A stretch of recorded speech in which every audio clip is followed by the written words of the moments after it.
just 10 seconds were sufficient for them not to have wasted 20 or to 30 years of their lives.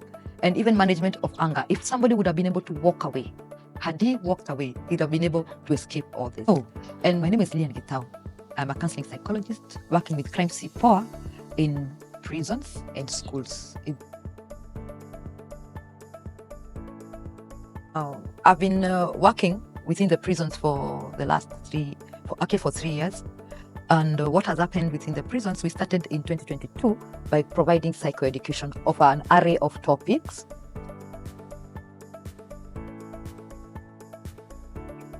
We have been able to do psychoeducation, and psychoeducation was aimed at providing information about a range of topics that were affecting the inmates, even previously affected them, or during incarceration, maybe after they leave incarceration. Those are topics that may affect them.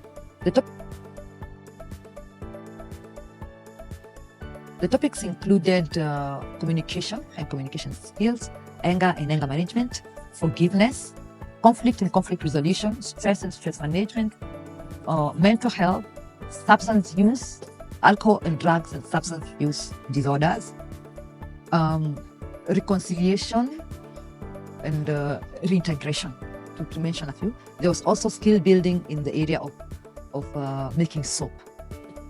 Now, during the topics, various inmates were able to recognize some of the problems that they had gotten into were in relation to some of the issues that were mentioned. Many of them noticed how anger had brought them in, how issues of substance use had brought them in, how issues like conflict, inability to manage conflict had made them get where they were. So that's where we transitioned to group therapy, even as we did psychoeducation. Now, when that was happening, there are people who started showing an interest in teaching others. So some of the times when I go to class, I give them a chance to do an introduction or do a recap. So there emerged a cohort of a few inmates that wanted to teach. And that is how we transitioned from a group of people who were being taught psychoeducation to a group of people who wanted to teach others. So that's how the TOT also emerged. For the TOTs, the session comprised of confirming content fidelity. They were going to teach the same things that they had been taught, but it was important that the content they had was as accurate as possible.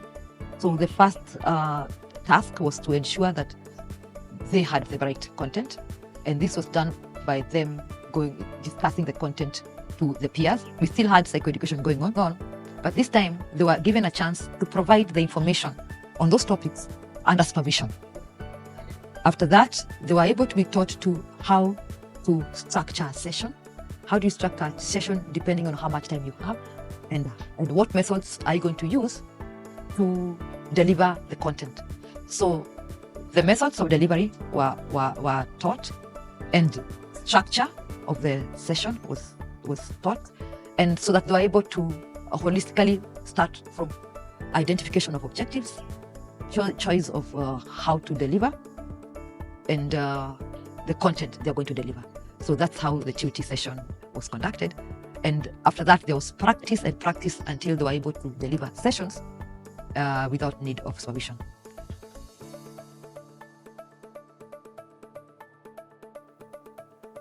Of the topics during psychoeducation and even after that were very popular with the inmates are anger and anger management, conflict and conflict resolution, and substance use. Alcohol and drug use were popular because they resonated with the inmates in how they ended up being incarcerated.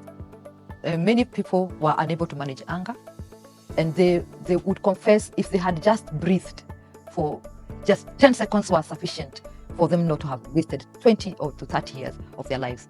And even management of anger. If somebody would have been able to walk away, had he walked away, he'd have been able to escape all this. And issues of substances are huge.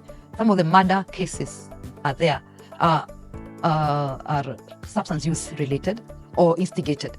And when that realization came to the inmates, and the beauty of that is that I start identifying, this is why I am here. I'm not per se this person. It is one thing that triggered me, and it triggered me to this space, and I can work around this to become a better person. I cannot be defined by that action I did, although I'm in this state.